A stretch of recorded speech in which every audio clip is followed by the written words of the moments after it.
மகிமையின் மன்னராகிய இயேசு கிறிஸ்துக்குள்ளாக மிகவும் அதிகமாக நேசிக்கப்படுகிறவர்களே, உங்கள் யாவரையும் இறைமைந்தன் இயேசுவின் திருப்பெயரில் இந்த காலை நேரத்தில் அன்போடு வாழ்த்தி வரவேற்கிறோம். இந்த ஜனவரி மாதம் 13ஆம் நாளின் இறை தியானத்தை நாம் ஆரம்பிக்கலாம். நமது ஆரம்பம் பிதா குமாரன் பரிசுத்தாவின் திருப்பெயரில் உள்ளது. ஆமென். ஜெபிப்போம். மகிமையின் ராஜாவாக இருந்த எங்கள் அன்புள்ள பரலோக பிதாவே, குமாரன் எங்களுக்காக இந்த பூலகத்திலே ஆண்டவரே மகிமையின் மன்னராய் ஆண்டவரே வந்து இந்த மகிமையை துறந்தவராய் பெத்லகேமிலே பாலகனை அவதரித்து மனிதனாகவே வாழ்ந்து மனிதனாகவே ஆண்டவரே மரித்து உயிர் தெழுந்து இன்றைக்கு எங்களோடு கூட தங்களை அடையாளப்படுத்தி கொண்டு மீண்டும் வர இருக்கிற எங்கள் ராஜாதி ராஜாவே ஸ்தோத்திரிக்கின்றோம். இந்த மகிழ்ச்சியான குளிர்ச்சியான காலை நேரத்தில் ஆண்டவரே நீ இறை வார்த்தை எங்களுக்கு தார். நாளின் இறை செய்தி பாடல் வேலை ஜெப வேலையை எங்களுக்கு ஆசீர்வதியும்.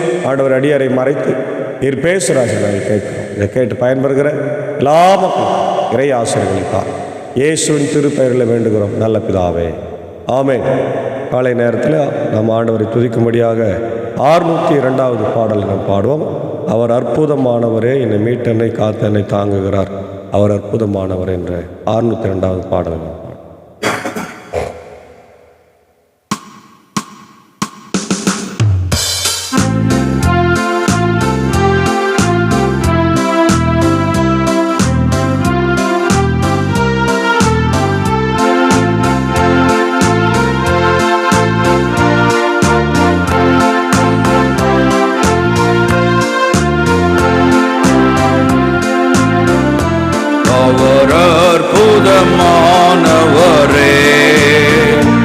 அவர் அற்புதமானவரே, என்னை மீட்டென்னை காத்தென்னை தாங்குகிறார், அவர் அற்புதமானவரே. என்னை மீட்டென்னை காத்தென்னை தாங்குகிறார், அவர் அற்புதமானவரே. அவர் உன்னதர் என்றனரே, அவர் உன்னதர் என்றனரே. வீண் சூரிய சந்திர நட்சத்திரங்கள் அவர் உன்னதர் என்றனரே. வீண் சூரிய சந்திர நட்சத்திரங்கள் அவர் உன்னதர் என்றனரே.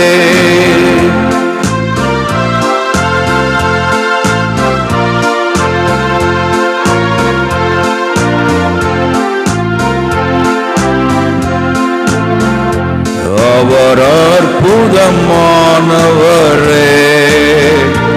அவர் அற்புதமானவரே. அவர் சிங்கத்தின் வாயை காட்டினாரே, அவர் அற்புதமானவரே. அவர் சிங்கத்தின் வாயை காட்டினாரே, அவர் அற்புதமானவரே. அவர் உன்னதர் என்றனரே, அவர் உன்னதர் என்றனரே. அவர் காற்றையும் கடலையும் அதட்டினாரே, அவர் உன்னதர் என்றனரே. அவர் காற்றையும் கடலையும் அதட்டினாரே, அவர் உன்னதர் என்றனரே. அவர் அற்புதமானவரே, அவர் அற்புதமானவரே. என்னை மீட்டென்னை காத்தென்னை தாங்குகிறார், அவர் அற்புதமானவரே. என்னை மீட்டென்னை காத்தென்னை தாங்குகிறார், அவர் அற்புதமானவரே.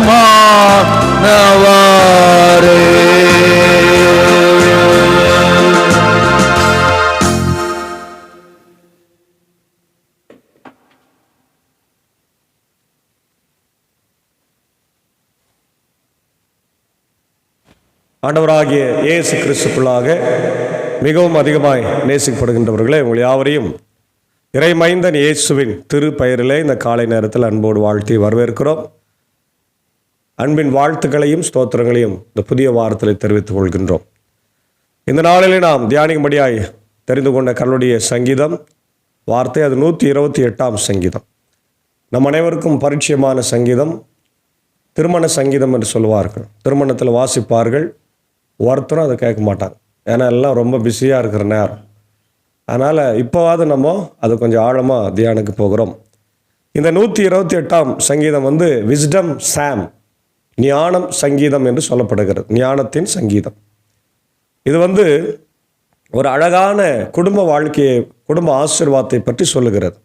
அதே வேளையில் குடும்பத்தை கடவுள் எவ்வளவாய் ஆசீர்வதிக்கிறார், குடும்பத்தை கடவுள் எவ்வளவாய் நேசிக்கிறார், குடும்பத்தை கடவுள் எவ்வளவாய் நினைத்திருக்கிறார் என்பதை நம்ம இந்த பகுதியில் பார்க்க முடிகின்றது. அதே நேரத்தில் இந்த பகுதி 3ஆக பிரிக்கப்பட்டிருக்கிறது. இந்த சங்கீதம் 3ஆக பிரிக்கப்பட்டிருக்கிறது. என்னன்னாக்கா, கடவுள் நம்முடைய பணியை ஆசீர்வதிக்கிறார். ஆமென், அல்லேலூயா. இன்றைக்கி நம்முடைய வாழ்க்கையில் எல்லாரும் படிச்சுட்டு வேலைக்கு போகிறோம், வேலைக்கு போய் சம்பாதிக்கிறோம். நம்ம குடும்ப வாழ்க்கைக்கு அதுதான் ரொம்ப முக்கியமானது. அப்போ சம்பாதிக்கவில்லை என்றால் இன்றைக்கி மக்கள் படுகிற துன்பங்களை, கஷ்டங்களை நம்ம பார்க்குறோம். ஒவ்வொரு பைசாக்கும் எவ்வளோ வேதனைப்படுறாங்க. சாப்பாட்டுக்கு இல்லை, அதுக்கு இல்லை, இதுக்கு இல்லை, பிள்ளைகளுடைய படிப்புக்கு இல்லை, திருமண காரியத்துக்கு இல்லை என்று சொல்லி நம்ம பார்க்குறோம். அப்போ நம்முடைய பணியை ஆண்டவர் ஆசீர்வதிக்கிறார். ரெண்டாவது, நம்முடைய திருமண வாழ்வை ஆசீர்வதிக்கிறார். திருமண வாழ்க்கை ரொம்ப அவசியம். ஒவ்வொரு மனிதனுடைய வாழ்க்கையில் திருமணம் எவ்வளவு முக்கியம் என்பதை இந்த பகுதி நமக்கு சுட்டி காண்பிக்கிறது. மூன்றாவது, நம்முடைய குடும்பத்தை ஆண்டவர் ஆசீர்வதிக்கிறார். ஆமென். குடும்பத்தை ஆசீர்வதிப்பார். குடும்பத்தை கட்டுகிறவர், குடும்பத்தை உருவாக்கியவர், குடும்பத்தை ஆசீர்வதிக்கின்றவராக இருக்கிறார். அதான் நம்ம பார்க்குறோம். முதல் பகுதி, ஆண்டவருக்கு அஞ்சி அவர் வழிகளில் நடப்போர் பேறு பெற்றோர். ஆண்டவருக்கு அஞ்சி, இந்த வார்த்தை ரொம்ப அவசியம். யார் யாருக்கெல்லாம் நம்ம பயப்படுறோம்? உலகத்திலேருந்து சாதாரண மனிதர்களுக்கு பயப்படுறோம். கடன் வாங்கிட்டா அவனை பார்த்து ஒளிஞ்சிக்கிறோம், ஃபோனை சுவிட்ச் ஆஃப் பண்ணிடுறோம், இல்லையா? அதே நேரத்தில் இந்த உலக பிரகாரமான இயற்கை பேரழிவுகளுக்கு, மழைக்கு, நெருப்புக்கு, வியாதிக்கு, பலவீனத்துக்கெல்லாம் பயப்படுறோம். ஆனால் நம்மை படைத்து பராமரித்து நமக்காக தன் குமாரனையே தந்து இந்த உலகத்தில் அவர் நமக்காக வாழ்ந்து மரித்து உயிர் தெழுந்தார் என்பதை மறந்துட்டு நாம் அவருக்கு பயப்படாமல் வாழ்ந்து கொண்டிருக்கிறோம். கடவுளுக்கு பயப்படுகிற பயம் எங்கே இருக்கிறதோ அந்த குடும்பம் ஆசீர்வாதமாக இருக்கும். ஆமென், அல்லேலூயா. எந்த குடும்பத்தில் கடவுளுடைய பயம் இருக்கிறதோ அந்த பயம் அந்த இடத்துல ஆசீர்வாதமாக இருக்கும். அந்த பயம் நம்மளை கீழே தள்ளாது. அந்த பயம் நம்மளை ஒன்றும் பண்ணாது. ஆனால் உலக பிரகாரமான பயம் தான் நம்மளை தள்ளி விட்டுரும், இல்லை? எல்லாத்துக்கும் பயப்படுறது தான். ஆனால் எல்லாத்துக்கும் பயப்படுறவங்க கடவுளுக்கு பயப்படாமல் இருக்கிறாங்க பாருங்க. அது ரொம்ப ரொம்ப தவறு, ஆண்டவருக்கு விரோதமான செயலாக இருக்குது. அதனால்தான் இங்கே சங்கீதக்காரன் சொல்கிறான், நீங்கள் கடவுளுக்கு பயப்படணும். இதை சீயோன் திருமலை பாடல் என்று கூட சொல்லுவாங்க, இல்லையா? மலைக்கு போகும்போது, எருசலேம் மலையில் இருக்கிற ஆண்டவருடைய ஆலயத்துக்கு போகும்போது அவங்க எல்லாரும் துதித்து கொண்டு போவார்கள் என்று சொல்லப்பட்டிருக்கிறது. அப்போ ஆண்டவருக்கு பயந்து நடக்கணும். நம்முடைய பிள்ளைகளையும் அந்த பக்தியில, விசுவாசத்தில் வளர்க்க வேண்டும். இன்றைக்கு பிள்ளைகள் எல்லாம் ஆண்டவருக்கு பயப்படாத ஒரு பிள்ளைகளா இருக்கிறாங்க. ஆலயத்துக்கு வராத பிள்ளைங்க, குழந்தைங்க இன்னைக்கு மாறிக்கொண்டிருக்கிறாங்க. இரவில் ரொம்ப நேரம் டிவி பார்க்கறது, ரொம்ப நேரம் செல்போன் பார்க்கறதுனால காலையில் எழுந்துக்க முடியல, ஆலயத்துக்கு வர முடியாத சூழ்நிலை, கடவுளுக்கு பயப்படாத சூழ்நிலை, இல்லையா? சண்டே கிளாஸ் போகிறதில்ல, பைபிள் வாசிக்கிறதில்ல, இப்படிப்பட்ட சூழ்நிலை இன்றைக்கு குடும்பத்தில் பெருகி இருக்கிறது. தேவனுடைய பிள்ளைகளே, இதெல்லாம் எச்சரிக்கை மணி. இப்படி தான் கடவுள் நம்ம கூட பேசுவார், ஊழியர்கள் வழியாக பேசுவார். நீங்கள் அதை புரிந்து கொள்ளவில்லை என்றால் நிச்சயமாக குடும்பத்தில் ஆசீர்வாதம் இருக்காது. இந்த 2025 நமக்கு ஆசீர்வாதம் வேண்டும்னா, நம்முடைய குடும்பத்தில் ஆசீர்வாதம் வேண்டும் என்றால் நம்முடைய பிள்ளைகளையும் நம்ம கணவன் மனைவியாக இணைந்து கடவுளுக்கு பயந்து நடக்க வேண்டும், அஞ்சி நடக்கணும். நோவாவை எடுத்துக்கொள்ளுங்கள். நோவாவுடைய அன்பு மனைவி, 3 பிள்ளைகள், மருமக்கள் தேவனுக்கு பயந்து நடந்தார்கள். அல்லேலூயா. அங்கே எல்லாரும் பாவம் செய்கிறான், அக்கிரமம் செய்கிறான், அநியாயம் செய்கிறான். 100 பேர் பாவம் செய்கிறான். நான் ஒருத்தன் செஞ்சால் என்ன ஆகுதுன்னு நம்ம போகக்கூடாது. 100 பேர் ஒரு வழியில் போனால் பரவாயில்ல, நான் ஒருத்தன் தனியாக நிற்கிறேன். ஆமென். நாம் தனியாக நிற்கணும். ஆண்டவருக்காக நாம் பிரித்தெடுக்கப்பட்டவர்கள், ஆண்டவருக்காக பயந்து வாழுகிறவர்கள். நோவா காக்கப்பட்டான், மற்ற எல்லாரும் அழிந்து போனார்கள். அந்த நிலைமை நமக்கு வேண்டுமா? ஆகவே தேவனுடைய பிள்ளைகளே, நாம் கடவுளுக்கு அஞ்சி நடக்க வேண்டும், கடவுளுக்கு பயந்து நடக்கணும். 2வது சொல்றாரு, அந்த உழைப்பை ஆசீர்வதிக்கிறார் பார். உமது உழைப்பின் பயனை நீர் உண்பீர், நீர் நற்பேரும் நலமும் பெறுவீர். இல்லையா? இன்னைக்கு உழைப்பை நிறைய பேர் உண்பது இல்லை, உடம்புல ஒட்டுறதில்லைன்னு சொல்றாங்க இல்லையா? அந்த மாதிரி தான் நிறைய சம்பாதிப்பான், வெளிநாட்டுக்கு போய் சம்பாதிப்பான், அங்கேருந்து சம்பாதிப்பான், லட்சமா சம்பாதிப்பான், ஓட்டப்பையில் போட்ட மாதிரி போயினே இருக்கும். ஓட்டப்பானையில் தண்ணி ஊற்றினா எப்படி போயிடும்? அந்த மாதிரி.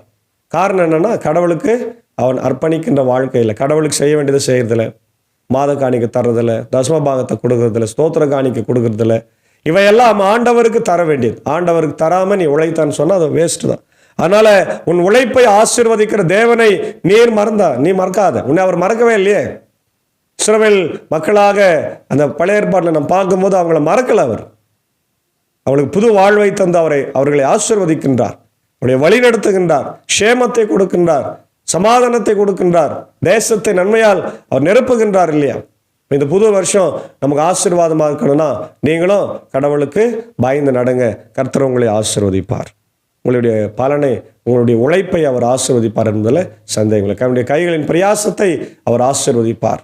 அது நமக்கு அப்போதான் உடம்புல ஒட்டும், நமக்கு அது ஆசீர்வாதமாக இருக்கும். அடுத்தது பார்க்குறோம், ரெண்டாவது நம்முடைய திருமணத்தை ஆண்டவர் ஆசீர்வதிக்கிறார். திருமணம் என்பது ஆண்டவரால் சொர்க்கத்தில் நிச்சயிக்கப்படுது என்று பெரியவங்க சொல்லுவார். அது எந்த அளவுக்கு உண்மை பார் இல்லையா? அதனால்தான் முதல்ல கூட வேதத்தில் நீங்கள் பார்த்தீங்கன்னா திருமணத்தில் ஆரம்பிக்குது. கடவுள் ஆதாமுக்கு ஏற்ற துணையாக ஏவாளை உருவாக்கி அவங்களை குடும்பமாக உருவாக்கி ஆசீர்வதிக்கிறார். புதிய ஏற்பாட்டில் முதல் அற்புதம் ஏசாமி எங்கே போகிறார்? கானா ஊர் கல்யாணத்துக்கு போகிறார். கல்யாணத்தை ஆசீர்வதிக்கிறார், குறைவை நிறைவாக்குகிறார். கடைசியாக வெளிப்படுத்தின விஷயத்தில் பார்த்தீங்கன்னா, இந்த உலகத்தில் இருக்கிற நம்மெல்லாம் திருச்சபை மணவாட்டி, அவர் மாப்பிள்ளையா வரப்போகிறார், மணவாளனா வரப்போகிறார். அப்போது திருமணத்தில் துவங்கி திருமணத்தில் அற்புதம், திருமணத்தில் முடிய போகுது உலகம். அப்போது திருமணம் என்பது நம்முடைய வாழ்க்கையில் ரொம்ப அவசியம். இன்றைக்கி நம்முடைய லைஃப் பார்ட்னர்ஸ் இல்லையா, கணவனாக இருந்தாலும் மனைவியாக இருந்தாலும் அதெல்லாம் ஆண்டவர் தருகிறார். இன்றைக்கி நிறைய குடும்பத்தின் மக்கள் என்ன செய்கிறாங்க? கிறிஸ்துவ திருமணங்களை பண்ணிக்கிறாங்க. பொண்ணு கிடைக்கல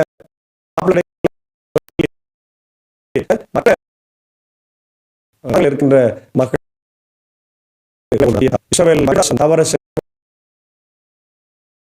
தவறு செய்தால் அவங்க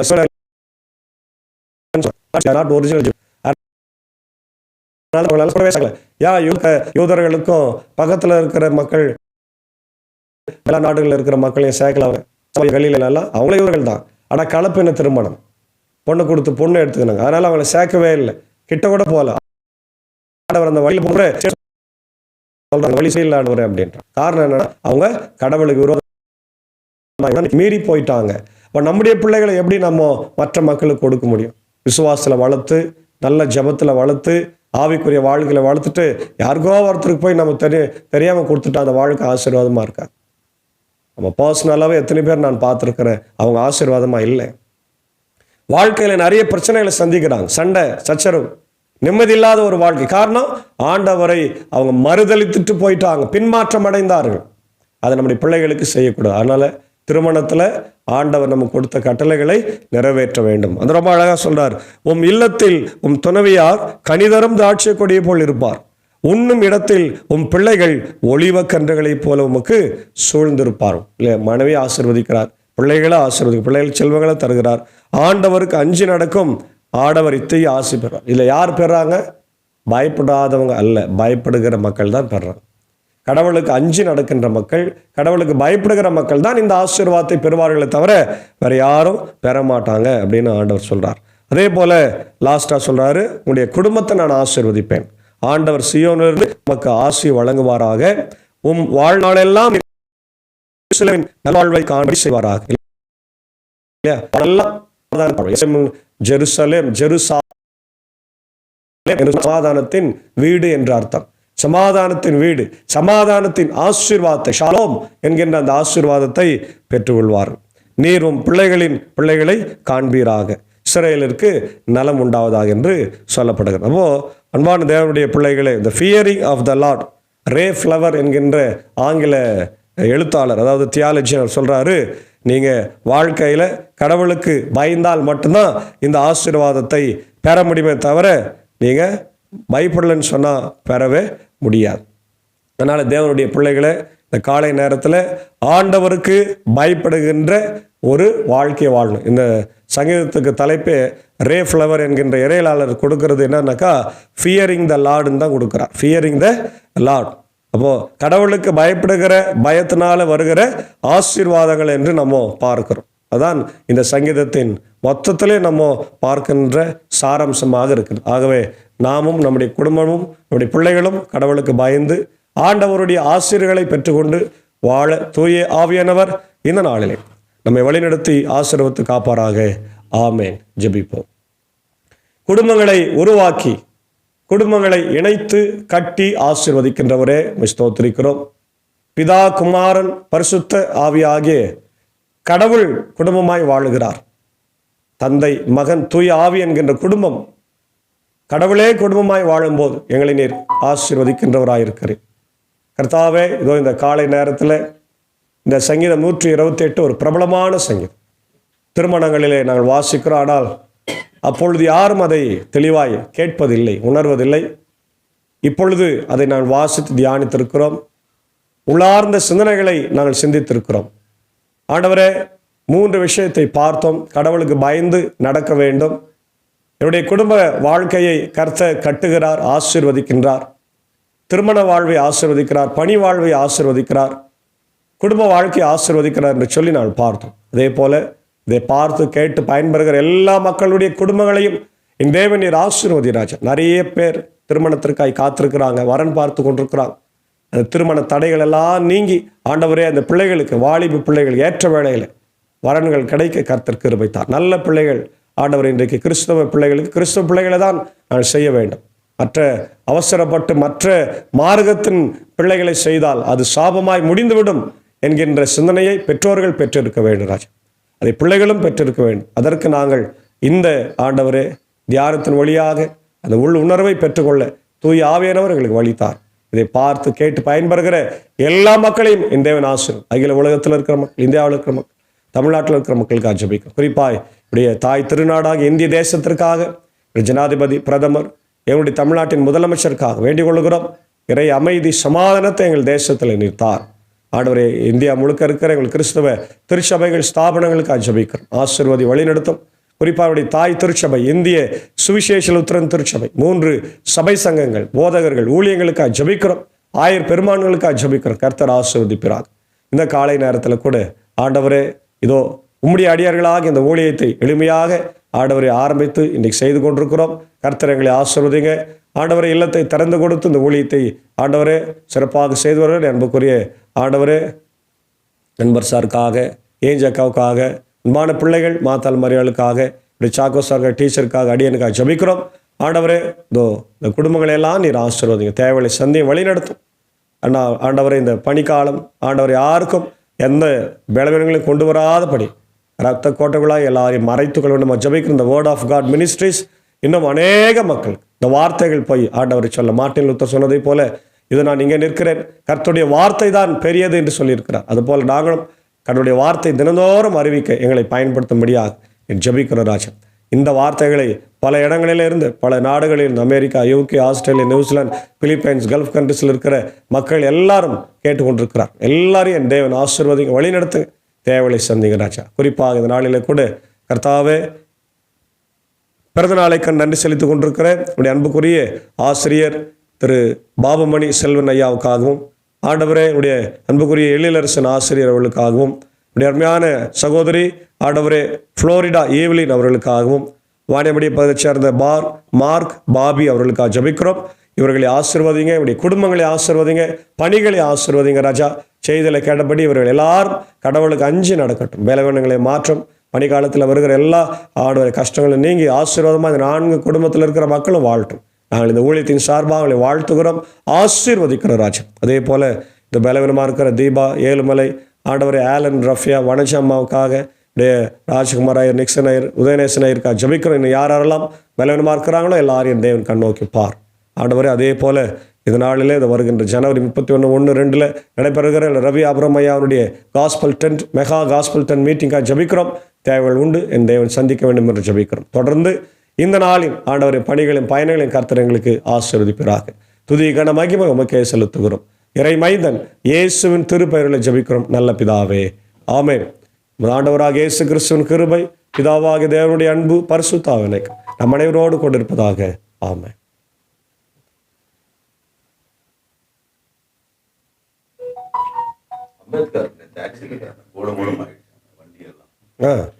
அவர் நல்லா கரன்றான்.